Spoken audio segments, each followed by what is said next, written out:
এর আগে, নির্বাচনের আগে আমরা মানুষের কাছে প্রতিশ্রুতিবদ্ধ ছিলাম যে এলাকার উন্নয়নে আমরা সর্বোচ্চ চেষ্টা করব। ইতিমধ্যে আমরা নির্বাচনের আগেও কয়েকটি রাস্তা আমরা চেষ্টার মাধ্যমে আমরা এখানে উসমানীনগরে আমরা এখানে অনুমোদন করে সেগুলোরও কাজ শুরু হয়ে গেছে শেষের দিকে।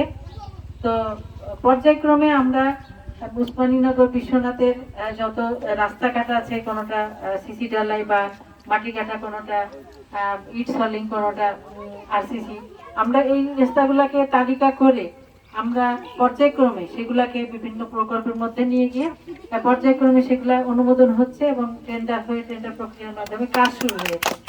ইতিমধ্যে 3 মাসের মতো আমরা নতুন সরকার গঠন করেছি। সরকারের বর্তমান বিএনপি সরকারের যে নির্বাচনী ইশতেহার, যে এলাকার যে গ্রামীণ অবকাঠামোর উপর জোর দেওয়া হয়েছে, আমাদের মাননীয় প্রধানমন্ত্রী বলেছেন যে গ্রামীণ